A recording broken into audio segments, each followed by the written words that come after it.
Hello students, आज की हमारी इस वीडियो का टॉपिक है interchange of active and passive voice, यानी एक्टिव वॉइस से पैसिव वॉइस बनाना। तो सबसे पहले हम समझते हैं कि एक्टिव वॉइस किसे कहते हैं। एक्टिव वॉइस, एक्टिव वॉइस में क्रिया कर्ता को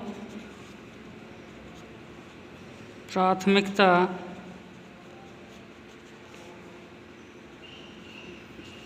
देती है। दूसरा पैसिव वॉइस, इसमें क्रिया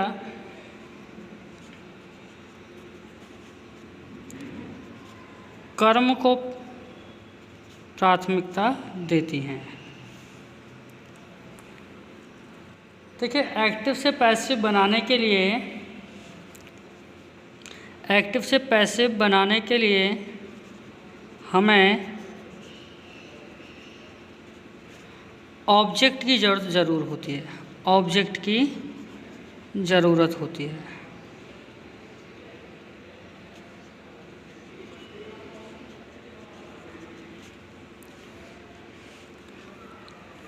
अब बात करते हैं कि देखिए, हमारे ना 12 सेंटेंसेस होते हैं, ठीक है।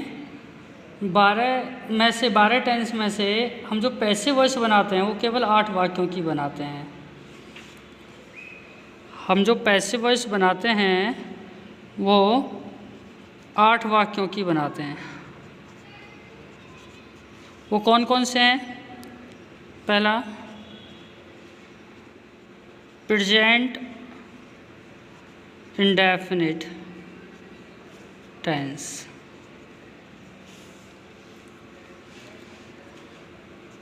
दूसरा, present continuous tense.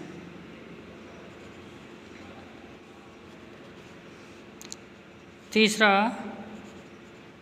Present perfect tense. चौथा,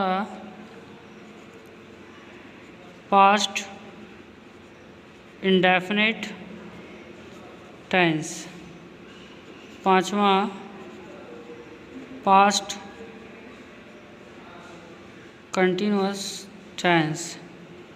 छठा, पास्ट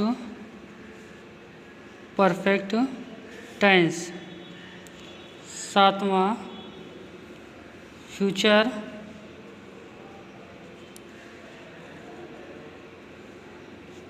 इंडेफिनिट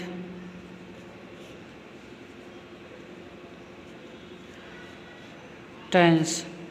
और आठवां, फ्यूचर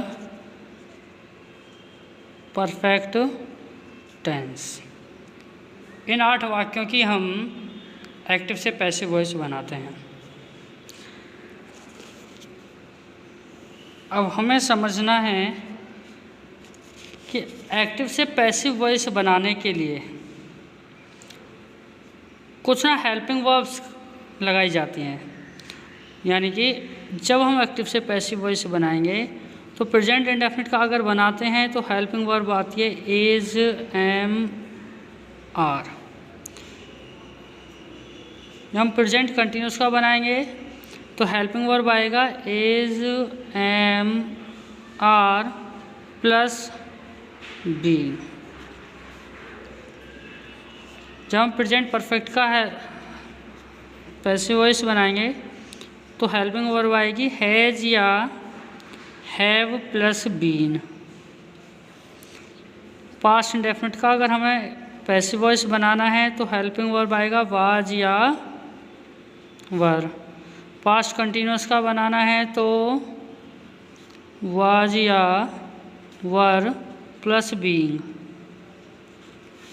अगर पास्ट परफेक्ट का तो हैड बीन। फ्यूचर इंडेफिनिट का तो विल और शैल के साथ में बी। यदि फ्यूचर परफेक्ट का तो विल या शैल के साथ हैव बीन। नाउ हम एक्टिव से पैसिव बनाते समय वर्ब की थर्ड फॉर्म का यूज़ करते हैं, वर्ब की थर्ड फॉर्म लगाते हैं। अब हम एक्टिव से पैसिव बनाने के लिए सब्जेक्ट को ऑब्जेक्ट में बदलते हैं।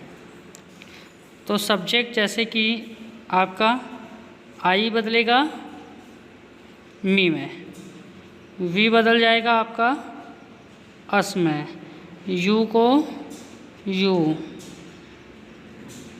ही को हिम, शी को हर, दे को दैम,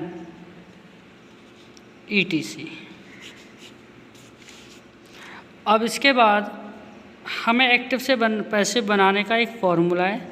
देखिए मोस्टली सब जो आपके फॉर्मूला होता है सब्जेक्ट, वर्ब और ऑब्जेक्ट, ये तीन मेन चीज़ें होती हैं। तो हम जब एक्टिव से पैसिव बनाएंगे तो सब्जेक्ट को ऑब्जेक्ट बनाएंगे, ऑब्जेक्ट को हम सब्जेक्ट बनाएंगे और वर्ब की हम थर्ड फॉर्म रखेंगे। तो ऑब्जेक्ट सब्जेक्ट बना दिया, सब्जेक्ट को ऑब्जेक्ट बना दिया और वर्ब की थर्ड फॉर्म। अब बीच का जो गैप है यहाँ हमें helping verb according to the sentence रखना है और यहाँ हमें ऑब्जेक्ट से पहले बाई या फिर कुछ वर्ड के साथ हमें प्रीपोजिशन भी रखनी होती है। कुछ वर्ड्स के हिसाब से हमें प्रीपोजिशन रखनी होती है। तो ये एक्टिव से पैसिव बनाने का नियम है। आठों के आठों प्रकार की जो पैसिव वॉइस बनेगी वो इसी नियम पे आधारित होगी।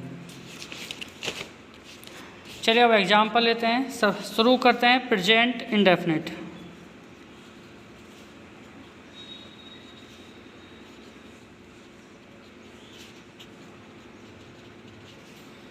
Present indefinite tense.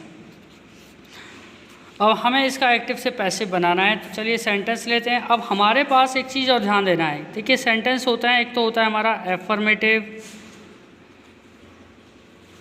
एक होता है हमारा negative,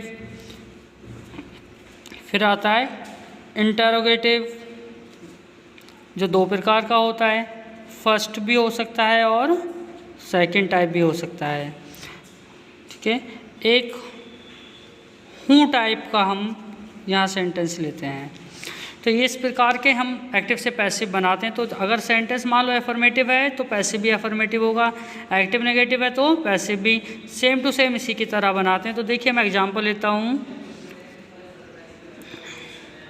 she writes a book. बड़ा सिंपल सा एग्जांपल है। देखिए ये ऑब्जेक्ट है, यहाँ ऑब्जेक्ट को हमें क्या बना देना है, सब्जेक्ट। तो ए बुक हमारा क्या बना, सब्जेक्ट। अब हमें सेंटेंस के हिसाब से ये एफर्मेटिव सेंटेंस है तो इसके बाद में तुरंत बाद क्या आएगा, हेल्पिंग वर्ब। तो हेल्पिंग वर्ब सब्जेक्ट के अनुसार एज एम आर में से तो एज आ जाएगा, एज। A book has. अब वर्ब की कौन सी फॉर्म लगानी है हमें, रिटर्न, थर्ड फॉर्म रिटर्न। और यहाँ बाई लगा करके सी को अगर हम जब ऑब्जेक्ट बनाएंगे तो क्या आएगा, हर। तो हमारा पैसिव क्या बना, a book is return bye हर। अब एक नेगेटिव का एग्जांपल लेते हैं।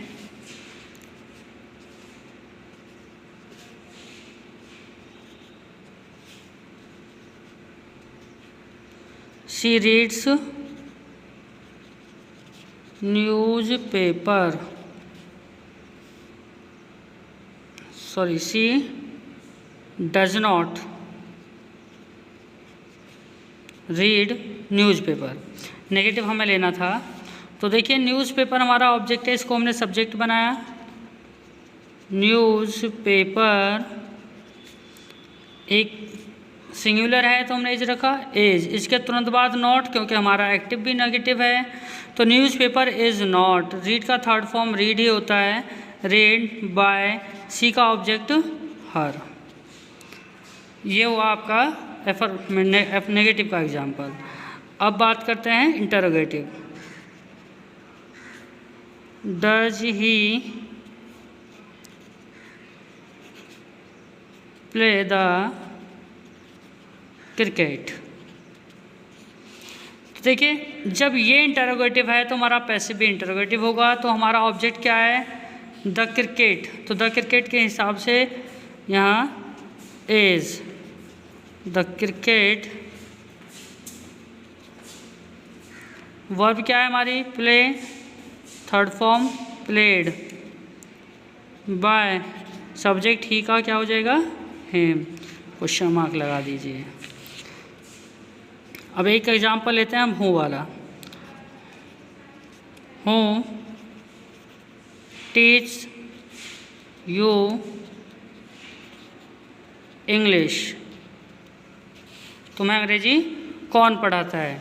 तो अब यहाँ हमारे पास दो ऑब्जेक्ट हैं, यू भी है और इंग्लिश भी। हम जो चाहें उसके हिसाब से हम बना सकते हैं, लेकिन हमें क्वेश्चन वर्ड जब यहाँ पहले तो पहले यहाँ रखना होगा, और सब्जेक्ट भी खुद यही है क्योंकि पढ़ाने वाले के बारे में पूछा जा रहा है। तो स्टार्टिंग में ही हम बाय हूँ को बाय होम कर देते हैं।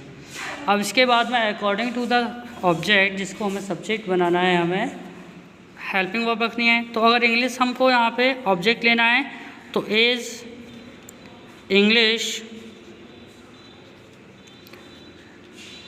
अब थर्ड फॉर्म, टीच की थर्ड फॉर्म टॉट, किसको, टू यू। आप चाहें तो इसे इस तरह से भी बना सकते हो, बाय होम और, क्योंकि अब हम यहाँ ऑब्जेक्ट्स जो यू है उसको हम सब्जेक्ट बना रहे हैं। Are you taught English, that's it. तो ये आज मैंने आपको पढ़ाया है एक्टिव से पैसिव बनाना।